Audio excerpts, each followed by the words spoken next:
안녕하세요. 네, 오늘 날씨가 좀 많이 추워진 것 같습니다. 추운 날에 또 침례식을 또 하니까 의미가 더 깊은 것 같습니다. 어제 또 청년들 중심으로 찬양 집회 하는 걸 봤는데 저는 다른 일 때문에 참석을 못했지만 감사가 됐어요.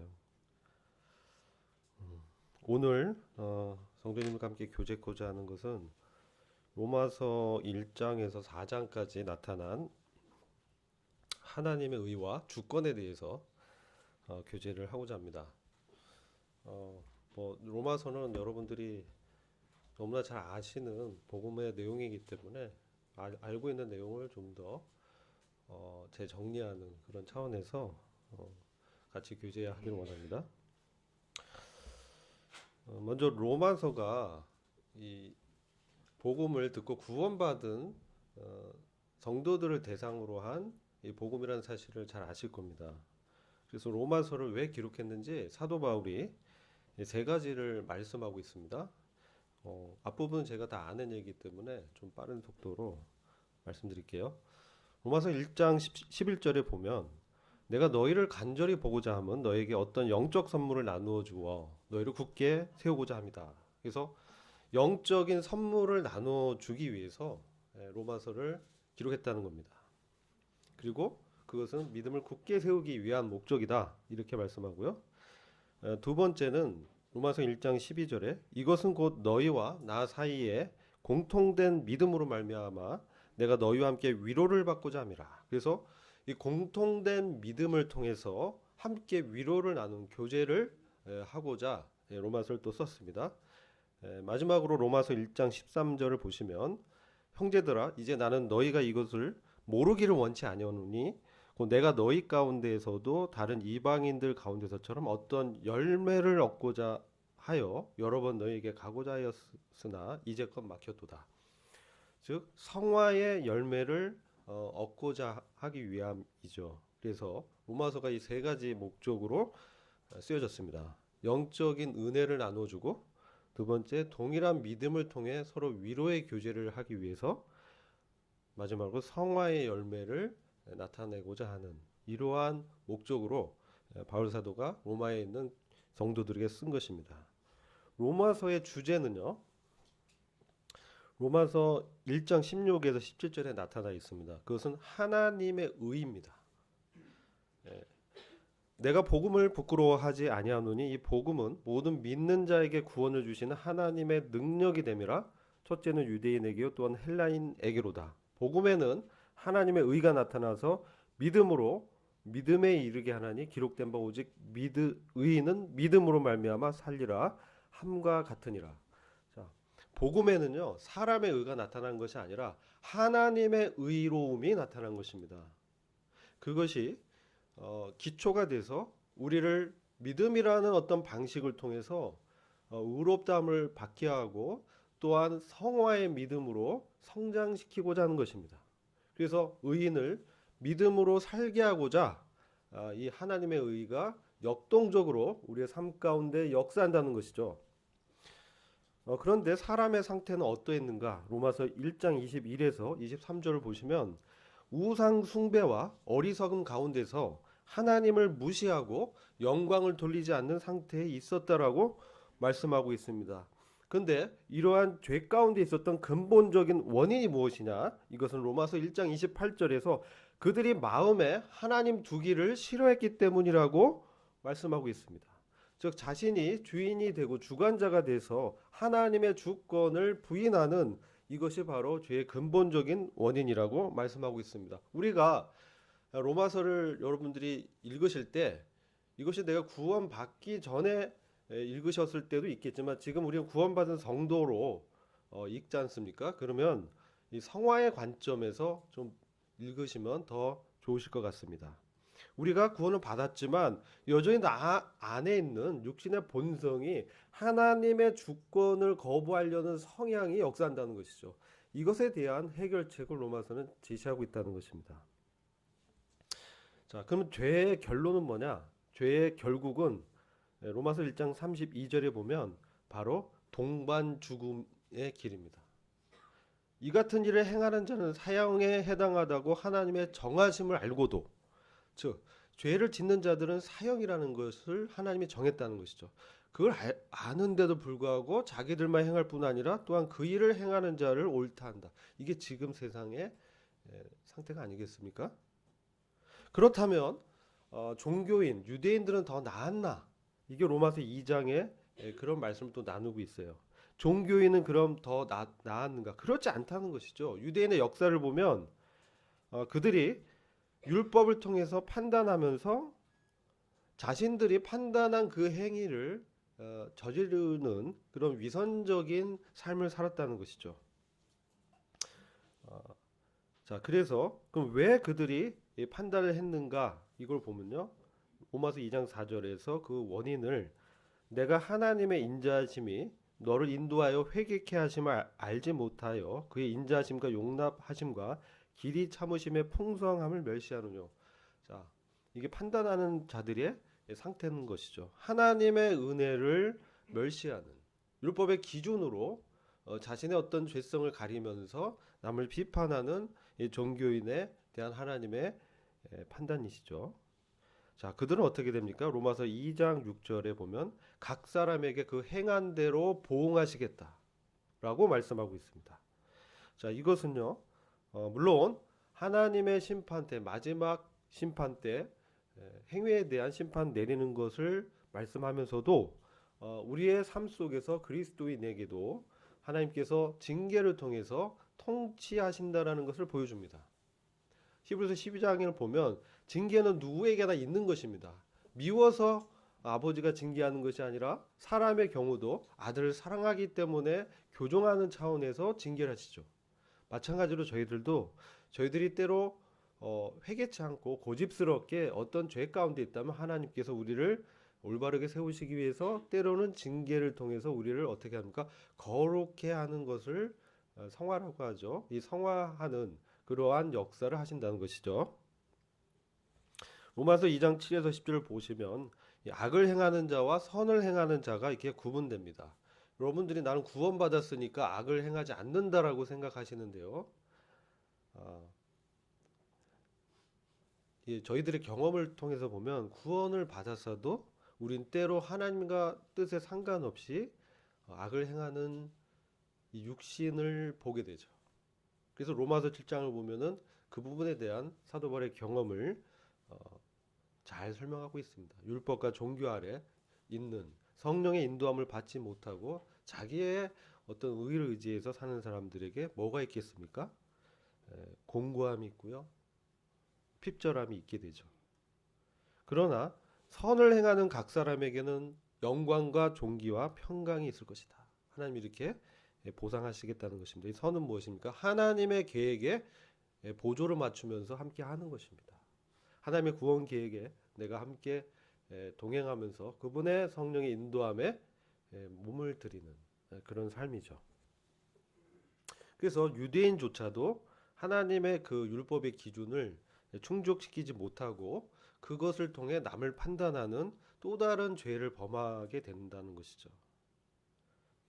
이런 사람들은 결국은 어떻게 됩니까? 종교인이거나 이방인이거나 모든 사람들이 이제 죄 아래서 하나님의 멸망의 심판에 직면해 있는 참으로 소망이 없고 희망이 없고 대안이 없는 그런 상태에 인류가 처해 있다라고 로마서는 이제 직시하고 있는 것이죠. 그럼 이런 상태에 있을 때 그럼 어떻게 해야 되느냐? 이 해결책을 구원이라고 합니다. 근데 이 영적인 상태를 묘사하고 있는데 로마서 3장 10절에 보면 진노 아래에 있는 죄 아래에 있는 사람들에 대해서 하나님께서 이렇게 말씀합니다. 이것은 기록된 바 의로운 사람은 없나니 단 한 사람도 없으며 깨닫는 자도 없고 하나님을 찾는 자도 없으며 다 길에서 벗어나 함께 무익하게 되고 선을 행하는 자가 없나니 단 한 사람도 없다. 하나님의 그 기준에 비추어서 의인이 한 명도 없다라는 거예요. 스스로 먼저 하나님을 찾는 자가 없다라는 것입니다. 우리 마치 우리가 구원을 얻고 믿으면서 하나님께 내가 스스로 찾아왔지 라고 생각할 수 있지만 하나님은 명확하게 말씀하시죠. 스스로 깨달을 수도 없고 하나님을 찾는 자가 없다라고 말씀하는 것이죠. 그래서 우리 믿음에 대해서도 이번 시간에 잘 생각해 보면 좋을 것 같습니다. 그래서 이 세상은 어떻습니까? 그들의 눈앞에 3장 18절 보면 그들의 눈앞에 하나님을 두려움이 없느니라 함과 같으니라 이렇게 말씀하고 있죠. 그래서 이 세상에 의인이 한 명도 없고 모두 죄 아래 있다는 사실과 율법 아래 있는 사람들도 그 행위로 하나님 앞에 의롭게 될 육체가 없는 참으로 희망이 없는 상황이었습니다. 그렇죠. 이 율법이라는 것은요, 어떻습니까? 율법은 단지 죄를 알게 하고 훈육하는 몽학 선생의 역할을 합니다. 그래서 그리스도께 인도하지만 율법은 그 율법의 말씀을 행할 수 있는 능력은 공급해 주지 못합니다. 이렇게 율법 아래에 있는 유대인들이나 이방인들 모두가 죄인으로 그 결과는 사망. 사망이 뭡니까? 죽어서 끝나는 게 아니고요. 죽어서 망하는 겁니다. 하나님과 단절된 상태에서 멸망하는 것이죠. 하나님이 없는 그러한 지옥으로 떨어져서 영원한 형벌 가운데 망하는 것입니다. 이것이 참 희망 없는 그리스도 이전의 인류의 영적인 상태였죠. 그래서 이 사람에게는 의로울 수 있는 어떤 방법도 없고 능력도 없고 하나님 앞에 서기 위한 이 의가 절대적으로 결핍되어 있는 결핍이 아니라 아예 없었죠. 그런 상태에 있었다는 거예요. 이런 상황에서 주님께서는 이 의롭게 될 수 있는 유일한 길을 제시합니다. 여러분 아시죠? 바로 십자가죠. 십자가의 구속, 그리스도의 십자가의 완성된 구속의 사역을 믿는 이에게 의롭다함을 주시는 것이죠.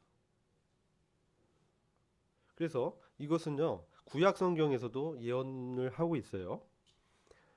이사야서 45장 8절과 호세아서 10장 12절 말씀을 보시겠습니다. 이사야서 45장 8절 보시면 너 하늘이여 위에서부터 의로움을 비같이 내리게 할지어다. 의로움을 비처럼 내리게 할 것이라고 주님이 말씀하시죠. 궁창이요 의를 부어 내릴지어다. 땅이 열려서 구원을 내고 의도 함께 움돋게 할지어다. 나 여호와가 이 일을 창조하였느니라. 자, 의로움을 이제 비처럼 우리한테 쏟아 부어 주시겠다는 거예요. 이게 호세아서 10장 12절도 똑같이 예언합니다. 제가 읽겠습니다. 너희가 자기를 위하여 의를 심고 긍휼을 거두라. 지금이 곧 여호와를 찾을 때니 너희 묵은 땅을 기경하라. 마침내 여호와께서 임하사 의를 비처럼 너희에게 내리시리라. 자, 묵은 땅을 우리의 마음의 밭을 이제 기경해야 되는 거죠. 회개를 하란 말씀이죠. 그때 여호와께서 임하사 의를 내려주시겠다. 실제로 이 땅에 임하신 여호와 하나님이 누구십니까? 예수 그리스도시죠. 그렇죠? 2위 하나님의 2위의 그 위격을 가지신 아들 하나님이 말씀으로 계시다가 성육신에서 여호와 하나님의 본체를 담으시고 이 땅에 오신 것입니다. 그래서 이 구약의 선지자들의 예언을 보면 의를 쏟아 부어 주겠다라고 말씀하는 거예요. 적셔 주겠다. 완전히 의로 흠뻑 적셔 주겠다. 이렇게 말씀해요. 그래서 빌립보서 3장 9절에 보면요. 사도 바울은 자신의 의에 대해서 이렇게 말씀합니다. 빌립보서 3장 9절에 보시면 그 안에서 발견되려 함이니. 자, 그리스도 안에서 그가 발견되려는 어떤 그의 신앙의 표대를 세우고 달려갔습니다. 그러면서 빌립보 성도들에게 내가 가진 의는 율법에서 난 것이 아니요 오직 그리스도를 믿음으로 말미암은 것이니 곧 믿음으로 하나님께로서 난 의라. 하나님께로서 난 의를 바울이 소유하고 있다는 것입니다. 이게 다른 거예요. 우리가 갖고 있는 의가 우리가 믿어서 우리 안에서 생긴 의라는 것이 아니고요. 하나님께서 우리에게 그분이 갖고 있는 동질적인 의를 넣어주시겠다는 거예요. 그래서 이것이 로마서 3장 21절을 보시며 이렇게 말씀합니다. 드디어 이 시대가 바뀌는 어떤 전환기적인 사건을 말씀합니다. 로마서 3장 21절 보시면 개역성경은 이제는 율법 외에 하나님의 한 의가 나타났으니 율법과 선지자들에게 증거를 받은 것이라 이렇게 말씀하죠. 이제 율법을 지켜서 의롭게 될 수 있는 육체가 없기 때문에 하나님께서 비장의 무기인 구원의 방책을 계획하셨던 그것을 나타내는데 바로 하나님의 의를 나타내는 것이에요. 인간의 의가 아니라. 근데 그 앞에요. 흠정역 성경에 보면은 접속사가 있어요. 개역 성경에는 없는데 뭐가 있냐? 그러나 이제는 이렇게 말하는 거예요. 이전에는 뭡니까? 하나님의 진노 아래서 구원의 희망이 없던, 의로움이 전혀 없던 그런 상태에 있었는데, 그러나 이제는 율법 외에 하나님의 한 의가 나타났다. 그리고 율법과 선지자들에게 증거를 받은 것이다라고 말씀하고 있는데, 이것이 무엇이냐? 하나님이 비장의 무기를 마치 비전절기처럼 그동안 없었는데 비밀처럼 있었던 그것을, 예언되었던 그것을 나타내시는데, 그것이 뭐냐? 예수 그리스도를 믿음으로 말미암아 모든 믿는 자에게 주시는 하나님의 은이 차별이 없다. 그래서 23절에 모든 사람이 죄를 범하였으며 하나님의 영광에 이르지 못하더니, 이게 2장까지의 상태였잖아요. 그렇죠? 그런데 이제는, 현재는 그리스도 예수 안에 있는 구속으로 말미암아 하나님의 은혜로 값없이 의롭다 하심을 얻은 자 되었느니라. 아멘. 아멘이죠. 예. 바로 예수 안에 있는 구속을, 그분이 그의 피값으로 우리를 사셨다는 거예요. 구속은 하나님의 소유로 삼았다. 여기에 말해 당연스럽게 하나님의 주권이 나타난 것이죠. 하나님이 주인이다. 하나님이 왕이고 통치자다. 내가 너희를 예수 그리스도 안에 있는 구속으로 나의 것으로 삼았다는 얘기예요. 그래서 하나님의 은혜로, 이게 은혜로 되어졌어요. 우리의 어떤 행위가 아니라 어떤 조건을 지켜서 된 것이 아니라는 거예요. 값없이 의롭다 하시면 얻은 자 되었느니라. 이래서 하나님의 진노에서 이 시대가 은혜의 시대로 바뀐 것입니다.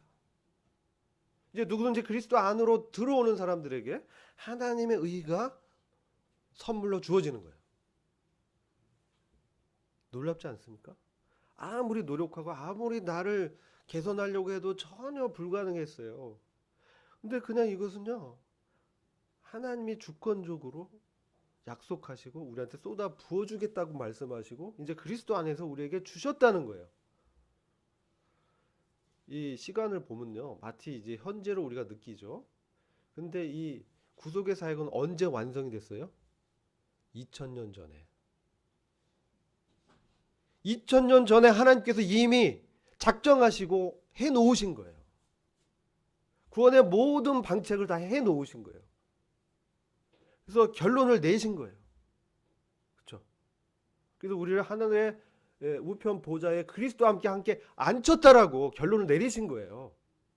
그리고 이 결론을 내시고 이제 현재 시대에서 이미 과거에 결론을 내셨어. 태초 이전에 이미 작정하시고 구원을 하겠다라고 마음에 품고 계획을 하셨다라고 에베소서에서 말씀하고 있잖아요. 그렇게 하시고 이제 시작하는 거예요. 현재에서. 이미 우리 시작했죠. 이게 과거가 되었고 이제 현재의 삶을 살아가는데 이미 목적지는 하나님이 정하고 이루어 놓으셨다는 거예요. 이게 하나님의 주권입니다. 하나님이 이렇게 하시겠다는 거예요. 반드시 이루시겠다는 거예요. 이게 하나님의 놀라운 구원의 능력이죠. 우리 안에 역사하는. 그래서 우리 상태가 어떻게 됐어요? 믿는 자에게, 믿음을 선물로 받은 자. 여러분, 믿음을 마치 조건으로 생각하시는데요, 그렇지 않아요. 내가 믿어주는 게 아니에요. 그것을 설명하기 위해서 창세기 15장에 가서 보시면요. 이와 같이 말씀해요. 창세기 15장에 보면 믿음의 조상 아브라함의 이야기가 전개됩니다. 창세기 12장부터 창세기 18장, 22장까지 상당수의 창세기의 본문을 통해서 아브라함 이야기를 말하고 있어요. 근데 우리는 그동안 아브라함이 이 이야기의 주인공이구나 이렇게 생각을 해왔습니다. 그렇지 않나요? 믿음의 조상이면 이렇게 살아야 돼. 믿음이면 이렇게 구사하고 행동해야 돼. 우리는 믿음을 아주 강하게 가져야 돼. 약한 믿음, 약해서는 안 돼. 뭐 이렇게 이제 생각하고 강한 믿음 하면서 우리가 추구를 해왔던 거예요. 저도 그랬던 것 같아요. 그렇죠? 근데 믿음은요 명백하게 갈라디아서 5장 22절 이유를 보면요 성령의 9가지 열매 중에 하나예요. 그죠? 성령의 9가지 열매가 뭐가 있겠어요? 사랑과 희락과 화평과 오래 참음과 자비와 양선과 온유와 절제 뭐 이런 것들이잖아요. 근데 보면요 이 충선이란 뜻이 이게 faithfulness예요. 믿음이에요. 그래서 우리가 믿음이 행위, 율법의 행위에 반대되는 대조되는 개념에 어떤 조건적으로 내가 믿어주면 하나님이 나를 구원하지 라는 오해를 합니다. 그러나 이 아브라함의 이야기는요 그렇지 않다는 것을 우리한테 보여주고 있어요. 그래서 이게 중요합니다. 그래서 아까 율법과 구약의 선지자를 통해서 증거해 왔다라고 하면서 4장에 들어가서 그 부록으로 아브라함 이야기를 쭉 말씀하는 거예요. 자, 아브라함 12장에 보면요. 창세기 12장에 보면 하나님께서 갈대아 우르에 있는 아브라함에게 나타나셔서 너의 본토 아비 친척집을 떠나라. 그래서 내가 지시하는 땅으로 가라. 그러니까 아브라함이 갈 바를 모르고 그 말씀을 믿고 이제 떠납니다. 그죠? 믿음의 여행을 합니다. 대단한 어떤 것을 우리는 생각할 수 있습니다. 사실 대단하죠. 이 본토를 떠나고 이 환경을 떠나고 이런 상황이라면 보통 사람은 아니지 않는가라고 생각할 수 있으나 아브라함의 삶을 보면요. 그는 갈대아 우르의 삶에서 염증을 느꼈음에 분명합니다. 75세가 될 때까지 무자했습니다. 자녀가 없었습니다. 그죠? 그리고 아버지 대라 밑에서 계속 우상을 만드는 어떤 그 생업도 그런 일을 했던 것 같아요. 얼마나 갈등이 됩니까? 시간이 지나가고 아내는 10살 연한데 상당한 미모의 여인으로 돼 있죠. 이 스토리를 보면 돼요. 예. 두 번이나 아브라함이 실족하잖아요. 너무 아름다우니까 혹시 이 아내를 이제 빙자해서 자기를 죽일까봐 누이라고 두 번이나 속입니다. 사실 사촌 누이긴 해요. 근데 아내인데 참 비겁하죠. 저희 같으면 어떡하겠어요? 잠깐만, 제 와이프입니다 하면서 목숨을 걸었을 텐데 그런가요? 그게 아니라 아브라함 속였어요. 근데 하나님께서 아브라함을 정죄치 않았습니다. 아브라함은 그 위경에서 상대방을 완전히 무력화시키고 건져내시죠. 이게 은혜입니다. 이게 하나님의 그 약속 때문에 하나님 이렇게 하시는 거예요. 하나님이 작정했어요. 아브라함을 통해서 뭔가 인류에게 보여주겠다. 이것을 지금 우리는 봐야 됩니다. 그래서 창세기 12장에서 나타나고 이제 무자한 상태에서 15장으로 가면 하나님이 다시 나타나세요. 하나님의 임재. 이게 매우 중요합니다. 우리의 구원의 가장 큰 선물이 바로 하나님의 임재 안에서 우리가 그분과 성령을 통해서 교통한다는 거예요. 그죠? 그래서 예수 그리스도께서도 요한복음 3장에 보면 내가 이 땅에 있지만 나는 하늘의 아버지와 연결돼 있다. 그래서 주님에 대해서도 하늘에 있는 인자 이렇게 흠정역은 토를 달고 있습니다. 이 땅에 몸은 있지만 그 영으로 하나님 아버지와 교통하는 관계라는 것이죠. 저희의 구원의 선물도 그런 교통입니다. 그래서 지금 이 아브라함이 하나님의 부르심을 받은 거예요. 그리고 그 은사와 부르심에는 후회함이 없다라고 말씀하면서 아브라함에게 무조건적인 약속을 해줍니다. 어떤 약속이냐?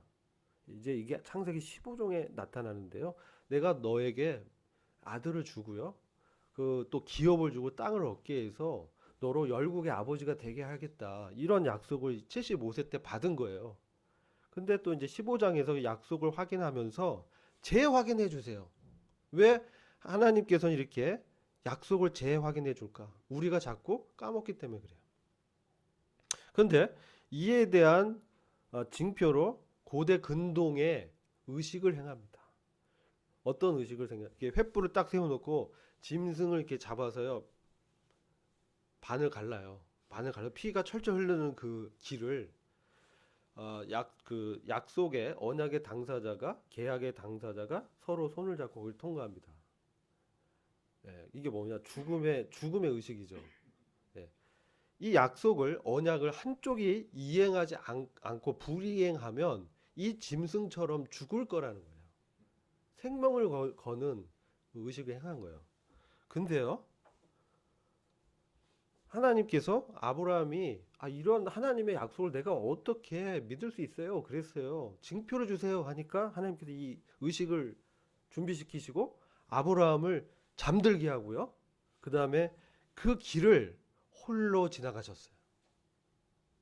홀로 그 길을 통과한 거예요. 그 저주의 길을, 그 책임의 길을. 이게 뭡니까? 아브라함을 배제하고 하나님께서 주권적으로 약속을 이행하겠다는 맹세입니다. 죽음의 맹세를 하신 것이죠. 또 실제로 누가 죽으셨어요? 주님이 죽으시게 되죠. 이것은 뭘 우리에게 말씀해 줍니까? 믿음이 뭔지 우리에게 말씀하는 거예요. 우린 믿음을 조건적으로 믿어주면 우리가 구원을 얻고 이게 아니고요. 그게 아니에요. 믿음은 하나님의 구원을 얻는 조건이 아니고요. 방법이에요. 이것을 이해하셔야 돼요. 수단이에요. 이미 하나님이 이루어 놓은 구원을 나에게 적용하는 방법이에요. 방식이 하나님이 그렇게 정한 거예요. 믿음이란 방식을 통해서 구원을 얻도록 은혜를 부어주기 위해서 세상의 후사가 되는 것도 이런 방식으로 해야 누구도 실패하지 않고 세상의 후사가 될 수 있기 때문에 율법이 아닌 그 밖에 율법 외에 한 의를 나타내신 거예요. 이게 은혜입니다. 이게 복음입니다. 그래서 아브라함이 잠들게 하시고 하나님이 주권적으로 내가 이렇게 약속을 이행하겠다. 내 생명을 걸겠다. 내 피를 흘리겠다. 이렇게 말씀하는 거예요. 그럼 아브라함이 할 수 있는 일은 뭐예요? 거기에 나를 기대는 거예요. 믿음은 기대는 거예요. 나를 의탁하는 거예요. 내가 믿어주는 조건이 아니고요. 그 하나님의 주권 앞에 자신을 사랑을 자신의 맹세를 하시는 그 창조의 권능이 있는 그 놀라운 크신 분에게 아버지 하나님 저를 맡깁니다. 이게 믿음이에요. 자연스러운 하나님의 주권 앞에 반응하는 것이에요. 근데 마치 우리는 하나님을 얄팍하게 아는 것이죠. 내가 믿어주면 구원을 주고 안 믿어주면 구원 안 주는 그런 분으로 얄팍하게 알 수 있습니다. 그러나 그렇지 않습니다. 하나님이 이미 2000년 전에 이미 모든 구원의 근간을 다 완성해 놓으셨어요. 우리를 기다리시는 거예요. 아버지가 탕자를 기다리듯이. 아버지의 마음이 그렇다는 것이죠. 이미 구원을 이루어 놓고 우리가 돌아오기를 기다리는 것이죠. 내가 이미 이루었다. 이 얘기는요. 일의 주관자가 하나님이라는 거예요. 아브라함이 주인공이 아니에요. 이게 중요해요. 아브라함은 거기에 그냥 대표예요. 하나님의 일을 어떻게 하시는지를 우리에게 보여주는 대표로 아브라함이 소개되는 거예요. 근데 마치 그 로마서 4장의 주인공을 아브라함으로 착각해서 아브라함처럼 믿음을 구사하고 행세해야 뭐 내가 세상의 후사가 되고 그렇게 생각할 수 있습니다. 그래서 로마서의 이 복음의 진수는 하나님의 주권이 있어요. 그래서 이 하나님의 주권 앞에 우리가 어떤 태도로 나가느냐 이것이 중요합니다. 그래서 아브라함이요 75세가 돼서 하나님을 만나면서요 그의 삶이 변하기 시작했습니다. 하나님이 그의 삶에 개입하시면서 그의 삶이 변한 거예요. 그의 삶의 변화를 조건으로 그가 성화되는 게 아니고요. 하나님이 주권적으로 그의 삶에서 일하실 때 그의 삶이 변하면서 믿음이 굳건해지면서 자란 것입니다.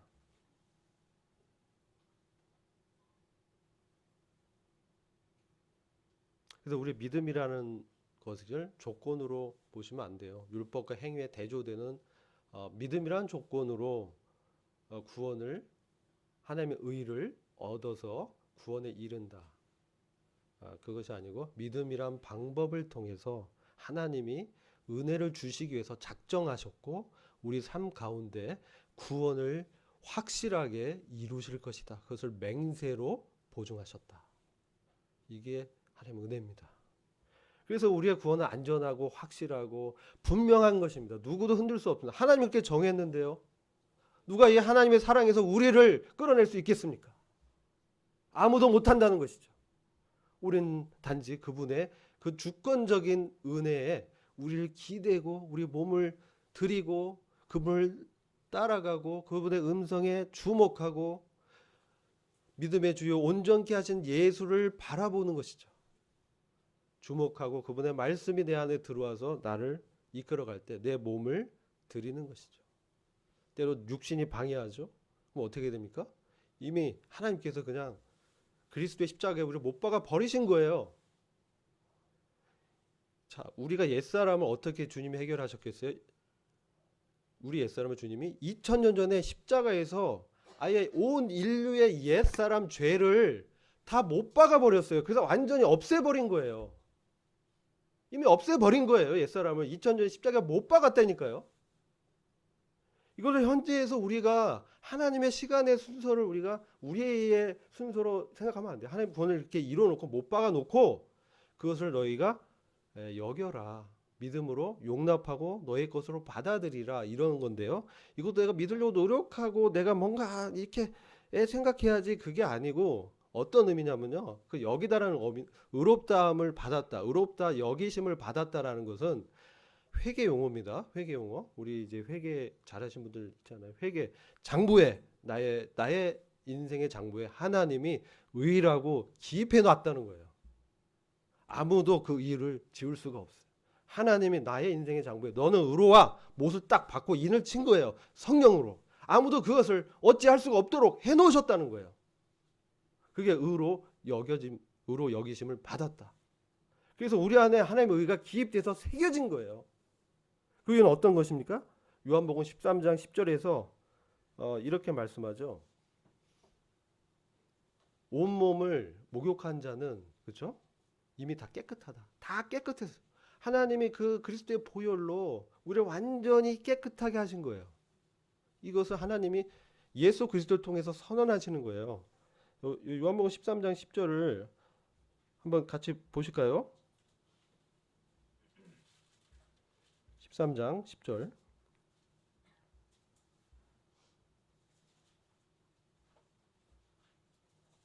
예수께서 가라사대 이미 목욕한 자는 발밖에 씻을 필요가 없느니라. 온몸이 깨끗하느니라.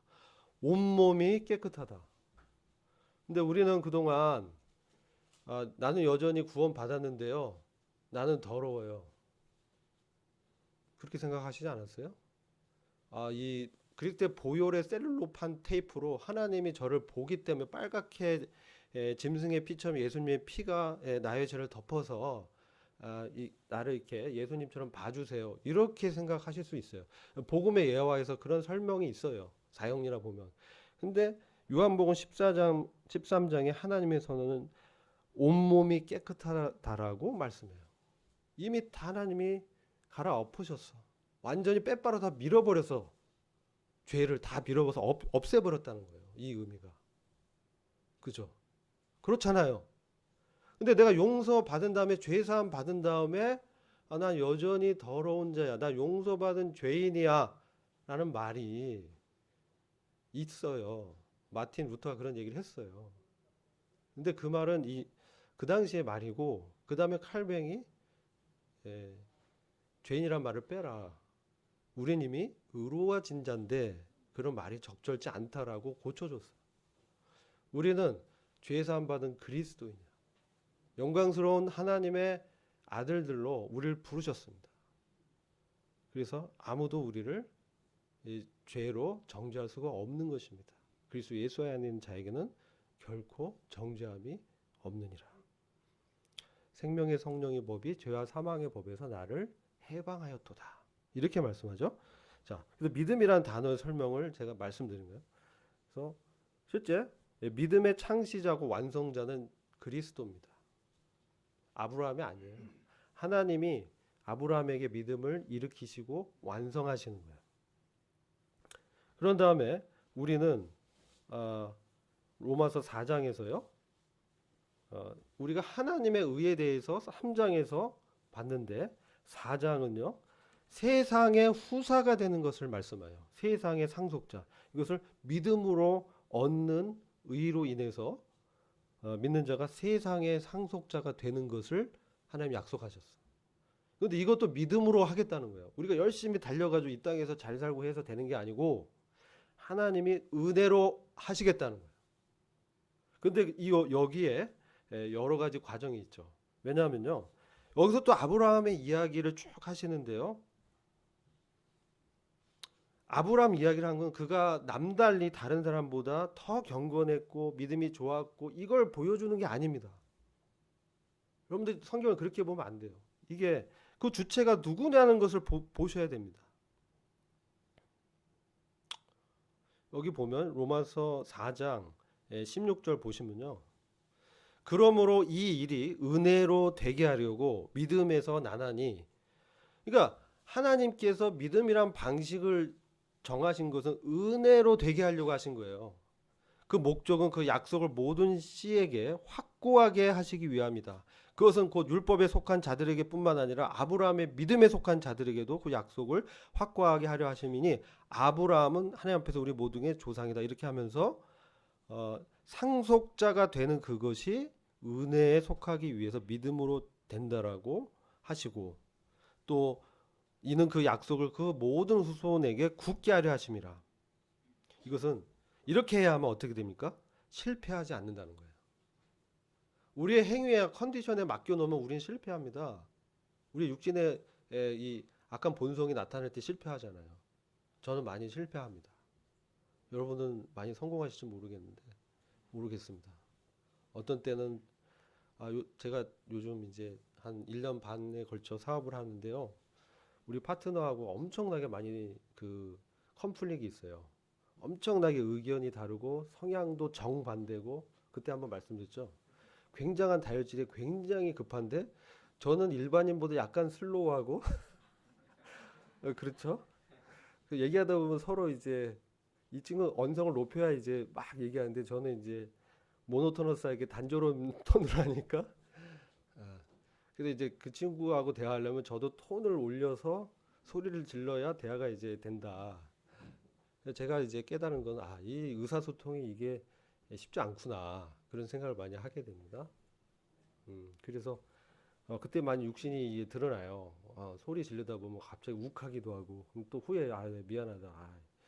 이런 내가 원래 화를 잘 안 내는 사람인데 너가 하도 톤을 높이니 내가 이렇게 하다 보니 화를 냈다 하니까 뭐 괜찮다고 하는데 표정을 보면 그렇지 않은 것 같고 그래요. 그래서 막 이제 서로 어떤 목적을 위해서 의견이 다를 때 조율할 때 서로 막 부딪힙니다. 이 육신의 성정이 나타나죠. 근데 제가 배운 거는 이런 하나님이 이제 교훈 주신 것은 이런 말씀이었어요. 너가 주도하지 마라.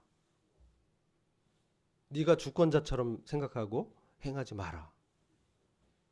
그걸 깨닫게 하셨어요. 돌이켜보니까 제가 그랬던 것 같아요. 제가 주권자가 되고 내가 계획해서 뭔가 해서 성과를 내려고 막 하다 보니까 막 달려왔는데 하나님 그걸 교훈하셨어요. 네가 아무리 달리고 무슨 짓을 하더라도 내가 안 열어주면 안 되는 거야. 이 일의 모든 것은 나의 주권에 달려있다. 그걸 깨닫게 하셨어요. 로마서를 보다 보니까 아브라함의 구원도 비슷하더라고요. 사도 바울도 비슷합니다. 고린도후서 12장에 보면 내가 하나님께 내 육체의 이 연약 사단의 가시를 제거해 달라고 3번이나 막 울부짖고 기도하고 간절히 했는데요. 그 목적 지향적인 인물이었잖아요, 사도 바울이. 그래서 자기 이 연약이 있고 그게 어떤 뭐 간질병이다, 뭐 안질이다 얘기하는데 잘 모르지만 그것 때문에 복음에 방해가 되고 이것만 해결되면 내가 잘 될 수 있을 거, 내가 성과를 내고 더 복음을 더 잘하고 하나님의 영광을 돌릴 수 있을 것 같은데요. 하나님 이걸 제발 제거해 주세요. 3번이나 간절히 기도했잖아요. 근데 하나님 뭐라고 하셨어요? 내 은혜가 너에게 족하다. 이너프. 더 이상 말하지 마. 왜? 너가 약할 그때에 내가 나의 능력으로 너의 삶에 역사하는 거야. 아멘. 우리가 약할 때 그리스도의 강함이 능력 우리한테 머물게 하시고자 하는 게 우리 성화의 비전 비수입니다. 우리 삶의 비전 빅이에요. 우리가 그것을 내가 이루려고 내가 주관하고 계획하기 얼마나 고단합니까? 다 내려놓으시고 아브라함에게 향하신 하나님의 주권을 보시기 바랍니다. 자, 이제 17장에 가면요. 이제 여기 뭐 할례가 나와요. 할례. 창세기 17장 한번 보시겠습니다. 이게 왜냐하면 이 로마서 4장을 이해하려면 창세기 17장을 이해해야 이 말씀이 이제 이해가 되는 거예요. 자, 세상의 후사가 되는 것도 하나님의 은혜로 되게 하기 위해서 믿음이란 방식으로 하나님이 정해놨다고 하셨죠. 굳세게 하기 위해서, 실패하지 않게 하기 위해서. 그래서 이게 창세기 17장 보면요. 아브라함이 99세 때 하나님이 나타나셨어. 여호와께서 주권자가 나타나셨다는 거예요. 표현이 여호와라고 표현하고 있습니다. 근데 나는 전능한 하나님이라 너는 내 앞에서 행하여 완전하라. 아브라함이 지금 공력이 몇 년 됐습니까? 24년 됐죠. 75세 때 만나서 믿음의 연수가 이제 24년 됐는데 아직도 불완전하다 너는. 그런 말씀이에요. 너는 아직도 불완전해. 그런 거예요. 그래서 86세 때 어떤 일이 있었어요? 아내 사라의 말을 듣고 육신적 행동을 통해서 이스마엘을 낳았어요. 지금 이게 중동전의 양상이잖아요. 그때 안 낳았으면 좋았을 텐데. 네. 그래서 하나님의 임재가 13년 동안 멈춰요. 그리고 16장에서 17장의 간격을 13년의 간격을 지나서 99세가 됐는데 이제 이스마엘도 13살, 한국으로는 14살이겠죠. 요즘 또 만으로 하니까 13세. 근데 그때 나타나서 나는 전능한 하나님이다. 또 그러는 거야. 잊을만 하면 나타나 하나님이. 지금 그런 거예요. 아브라함이 이제 나 이제 99세고 내 몸에서 무슨 이제 후손을 볼 수 있겠어. 이제 더 이상은 안 될 거야. 포기했어요. 사라도 이제 뭡니까? 태가 다쳤어요. 그런 이제 아이를 낳을 방법은 없는 거죠. 근데 하나님이 또 짠 나타나서 나는 전능한 하나님이다. 내가 너에게 아들 낳게 해주겠다 하니까 일반인 같으면 뭐라고 했어? 이게 뭐야 이게 뭐 연속국에서는 그렇잖아요. 에이, 귀신 무슨 소리 하네 뭐 그러잖아요. 근데 아브라함이 속에서 뭐 해서요? 웃었다라고 했어요. 하나님은 그러시죠? 그러면 속으로는 아브라함이 웃었어요. 하나님 안 돼요. 나 이미 저 끝장났어요. 저 이제요. 이 남성으로서 기능이 안 돼요. 저 이제 끝장나 할아버지예요. 우리 아내 사라는 더 끝장났어요. 태가 다쳤어요. 뭐 하자는 얘기죠? 뭐 이런 정말 절망적. 근데 보세요. 25년 전에 24년 전에 갈대아우를 떠나서 왔어요. 그리고 너 후손이 하늘의 별과 같이 되고 너에게 땅의 기업을 주고 너 후손을 통해서 지배하자가 나타나고 온갖 가문이들의 약속을 했는데 99세가 될 때까지 그게 안 됐다니까요. 이제 뭡니까? 아브라함 뭐예요? 포기하는 거죠. 그러니까 뭡니까? 이스마엘이나 좀 잘 되게 해주세요. 그러니까 하나님 그게 아니고 너가 열국의 아비가 되는 거야. 너 이름을 아브라함이라고 해. 99세 할아버지한테 그러고 있는 거야. 내가 너에게 사라를 통해서 후손을 주겠다. 이게 뭡니까? 예? 근데요. 이 상황을요. 로마서 4장 18에서 22절은 이렇게 사도 바울이 설명해요. 자, 같이 보실게요. 아브라함이 바랄 수 없는 중에 바라고 믿었으니 이는 내 후손이 이같으리라 하신 말씀대로 많은 민족의 조상이 되게 하려 하심이라. 그가 100세 하나 되어 자기 몸이 죽은 것 같고 사라의 태가 죽은 것 같으면 알고도 믿음이 약하여지지 아니하고 믿음이 없어 하나님의 약속을 의심치 않고 믿음으로 견고해져서, 믿음이 견고해져서가 아니라 믿음으로 견고해져서, 그죠? 믿음이란 방식이 뭐예요? 하나님께 기대고 의탁하는 것을 통해서 그가 견고해졌다고 얘기하는 것이 그의 믿음 자체가 강해졌다고 지금 얘기하는 게 아니죠. 믿음으로 그가 견고해져서 믿음의 방법으로 하나님의 은혜를 넘치게 받으니까 이제 어떻게 됩니까? 하나님께 영광을 돌리며 약속하신 그것을 또한 능히 이루실 줄을 확신하였으니 그러므로 그것이 그에게 의로 여겨졌느니라. 아멘. 자, 이 말 안에 담긴 역사가 25년이 걸렸어요. 하나님께서 25년을 기다리셨어요. 그의 육체의 힘이 다 빠지고 이제 그에게 소망이 없을 때라는 것을 그가 그 입으로 시인할 때까지, 속으로 비웃을 때까지 하나님이 인내로 기다리셨어요. 하나님의 구원의 계획을 그의 씨를 통해서 하나님의 주권적인 은혜로 기업을 주시고 그를 세상의 후사 열방의 아비로 삼기 위해서 25년을 인내하면서 그와 함께 일하시고 역사하신 거예요. 그렇지 않습니까? 이 장면을 어떻게 생각하십니까? 하나님이 75세 때 내가 이 맹세를 나 혼자 지킬게 하면서 짐승 잡아놓고 통과하셨잖아요. 근데 하나님이요 정말 그 하나님의 주권과 하나님의 그 능력으로만 했다면 로봇이었다면 벌써 바꿨죠. 아브라함 띠디디띠디 해가지고 하게 했을 거 아닙니까? 근데 우리 인격이 있잖아요. 왜 이렇게 하셨을까요? 너의 육체의 노력으로는 안 되는 거야. 내 의로만 가능하다. 하나님의 은혜로만 가능하다. 하나님의 구원의 주권으로만 가능한 것이야.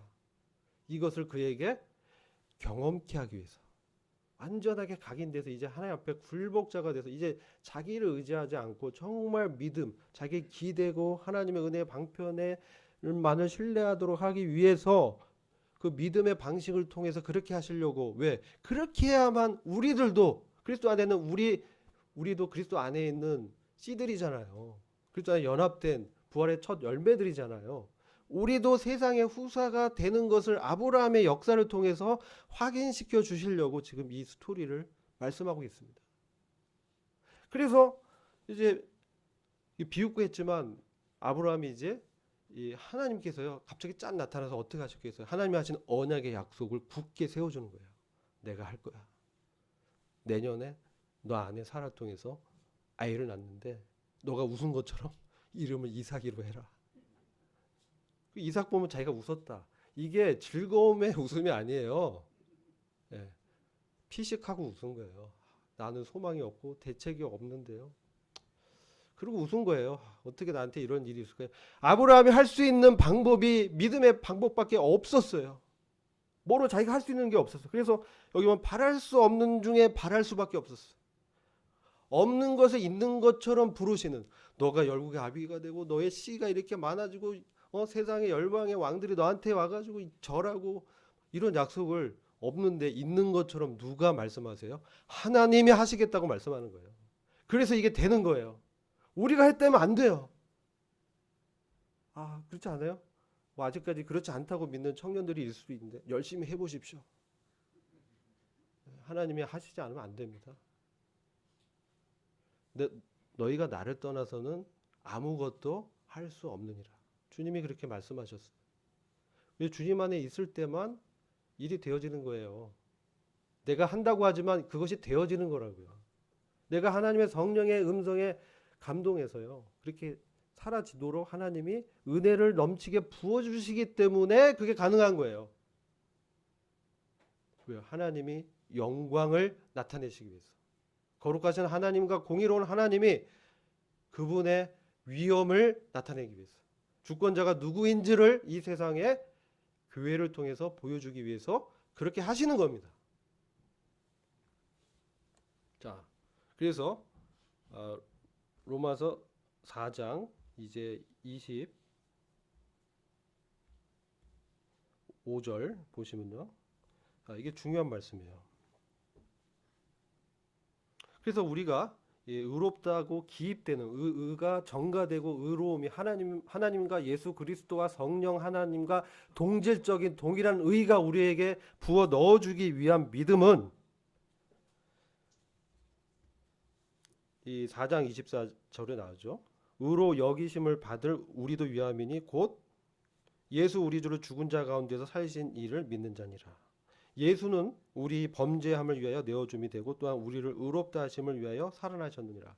자, 십자가에 죽으신 그리스도 그분의 완성된 구속 사역을 믿는 그 믿음과 그를 죽은 가운데서 살리신 그 하나님 위대하신 권능의 하나님을 믿을 때 의가 우리 안에 새겨집니다.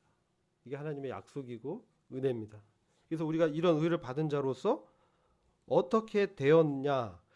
자, 그럼 3장 21절에서 5장 1절이 연결이 되는 거예요. 그러나 이제는 그러면서 3장 21절에서 믿음으로 말미암은 의를 말씀하시고 5장 1절로 와서 그러므로 우리가 믿음으로 의롭다 하심을 얻었은즉 우리 주 예수 그리스도로 말미암아 하나님으로 더불어 화평을 누리자. 이제 하나님 의를 얻은 사람은 이제 하나님과 화평된 관계, 화목된 관계, 그분의 화목의 자리, 그리스도 예수 안에서 그분과 성령의 교통과 위로를 누리는 그러한 사람이 되었다라고 말씀하죠. 그러면서 또한 그로 말미암아 우리가 믿음으로 서 있는 이 은혜에 들어감을 얻었으며 하나님의 영광을 바라고 즐거워하느니라. 그렇죠? 우리가 믿음으로 서 있는 믿음이란 방식으로 우리가 서 있는 것이요 은혜인데요. 하나님께 의탁하고 기대는 믿음이라는 방법을 통해서 그럴 수 있다는 거예요. 그래서 우리가 어떻습니까? 그래서 하나님의 영광을 소망하고 즐거워하는 우리의 기쁨의 원천이 바로 이 하나님의 은혜가 되는 것이죠. 오늘날도 우리에게 동일한 하나님의 은혜가 역사합니다. 근데요. 3절 4절이 참 우리의 성화와 관계됐는데요. 다만 이뿐 아니라 우리가 환난 중에도 즐거워하나니 이는 환난은 인내를, 인내는 연단을, 연단은 소망을 이룬 줄 알미로다. 소망이 부끄럽게 아니하면 우리에게 주신 성령으로 말미암아 하나님의 사랑이 우리 마음에 부은 바 됨이니. 자, 환난 중에도 즐거워한다. 이런 사람 어떤 사람이에요? 뭔가 이제 약간 간 사람이죠. 아니에요? 절망적이고 희망이 없고 앞에 보이는 거 없고 정말 포기하고 싶고 어려운 상황에 있는데 어떻게 즐거워할 수 있어요? 이거 인간이 아니에요. 그리스도 안에 침례로 그와 연합한 그러한 신앙인이에요. 그죠? 자, 아브라함이 이제 할례를 이제 행하잖아요. 창세기 17장에서 그때 비로소 할례를 행하고 이름을 아브라함으로 바꿉니다. 할례는 뭡니까? 육적인 생명을 벗겨내는 거예요. 육체의 죽음을 선언하는 거예요. 이게 뭡니까? 침례입니다. 영적인 침례를 믿음으로 표현하는 간증이 할례였고 지금에 있어서 침례 예식이죠. 우리가 이따 침례를 행할 거잖아요. 그러면 자, 왜 이러한 육적인 몸 생명을 죽음을 선언하는 이러한 의미가 중요하냐? 왜냐하면 내 옛사람이 죽고 이제 부활의 하나님과 동행하는 새 사람이요. 이 환난 중에도 즐거워할 수 있는 것은 잘 생각해 보세요. 우리가 이 땅에서 소망이 완전히 끊어져야 돼요. 내가 뭔가 소망과 기대와 희망을 두면요. 거기에 매여요. 여러분 주식 투자 하시는지 모르겠는데 저는 그게 이제 제가 이제 하는 일 중에 한 영역이에요. 그래서 그런 것들을 이제 보는데 일이 일비하죠. 네. 그죠? 내 통장에 잔고가 들쭉날쭉 할 때 통장 잔고가 소망의 기준이에요. 인간의 연약이죠. 이걸 극복할 수 있는 주님의 재림을 기다리고 있는데 주님 오시면 끝나잖아요. 이제 결혼을 준비하는 분들에게 죄송하지만 내일이라도 주님이 오시면 좋겠어요. 근데 이런 어려움 중에서 왜 즐거워해요? 환난은 인내를, 인내는 연단을, 연단은 소망을 이룬 줄 알미로다. 이런 연단, 이 환난, 이 어려움 중에서 즐거워할 수 있는 것은 소망을 이루기 때문에 그렇다는 거예요. 어떤 소망이냐? 세상의 후사가 되는 소망이 연단을 통해서 이루어지기 때문에 그래요. 그래서 즐거워할 수 있는. 왜 예수님의 십자가에서 그 마음에 기쁨이 있었어요? 나와 나의 죽음으로 수많은 사람을 구원할 수 있기 때문에, 하나님의 아들들로 삼을 수 있기 때문에, 그런 영광으로 들어가는 첫 땅에 떨어져 썩는 그 미랄이 되시는 죽음이기 때문에 주님이 속으로 그것을 기쁘게 감당하셨다는 거예요. 자, 그래서 우리도 또 동일하게 환난을 받았을 때 어떤 소망을 이루느냐? 인내는 연단, 연단은 소망을 이루는데, 가장 그리스도인의 의의 소망이 무엇입니까? 그리스도와 같이 되는 것입니다. 그게 우리의 가장 큰 의의 소망입니다. 하나님의 의의 궁극적인 목적이 뭡니까? 우리가 그리스도와 동일시되는 그런 영광의 자리에 우리가 그분과 함께 나타나고, 그분과 함께 이 세상의 후사로 하나님의 천년왕국과 새하늘과 새 땅 영원한 나라에서 그분과 함께 동고동락하며 함께 그분의 영원한 은혜와 사랑과 그 무한한 축복을 함께 누리는 것이죠. 그게 의의 소망인 거예요. 그래서 우리가 이 땅에서 그런 사람으로 약속된 하나님의 주권과 작정 안에서 우리가 그분의 템포에 맞춰서, 그분이 우리의 템포에 맞춰 주시는 거죠. 그분의 이끌림에 우리가 따라가고, 우리가 계획하기도 하지만 때로 실패하기도 하고, 그 왔다 갔다 하면서 우리 안에 이루실 의의 소망을 바라는 이런 하나님의 임재가 우리 안에 있기 때문에 우리가 즐거워할 수 있는 거예요. 다른 게 뭐가 있겠습니까? 이 세상에 뭐 어르신들도 있지만 낙이 뭐가 있습니까?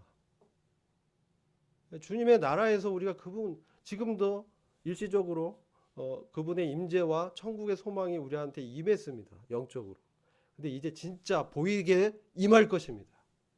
그게 그리스도의 재림입니다.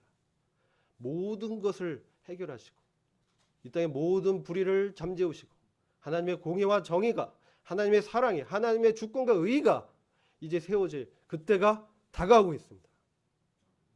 그래서 이 침례, 오늘 이제 침례 예식이 있는데, 침례 받는 것은 무엇입니까? 이러한 하나님의 은혜 시대에, 은혜의 그 왕국으로 들어가는, 내가 앞으로 이 세상은 나그네요, 이방인으로 살고요, 이제 그리스도와 연합된 자로 그리스도의 죽음과 합하고 그분의 부활과 합해서 새로운 산 소망으로 내가 사는 자가 되었습니다. 하나님의 은혜를 넉넉히 제 마음에 쏟아 부어진 바 됐습니다. 성령님이 그것을 저에게 인쳐 주셨어요. 이것을 간증하는 것이 침례 예식입니다. 저는 사도 바울이 마치 아브라함이 전혀 어떤 의심하는 과정이 없는 것처럼 완성된 믿음으로 이렇게 굳세졌다라고 얘기하는 그 행간의 의미가 무엇이겠습니까? 하나님이 우리를 도우시고요, 보이지 않는 손으로 함께한다라는 그분의 은혜를 보게 하시는 것이죠. 아멘. 저희들에게 이런 하나님의 은혜가 역사해서요, 우리들 삶이 많이 어렵죠, 성도 여러분. 저도 어렵습니다. 근데 이런 상황에서 우리는 하나님의 은혜가, 사랑은 변치 않고 영원하기 때문에 항상 우리에게 최선으로 하신다는 거예요. 우리가 지금 겪는 어려움이 하나님 우리를 미워하는 게 아니고 시험하는 게 아니고 우리를 하나님의 최선으로 이끄시기 위해서 잠시 고난을 허락하시는 겁니다.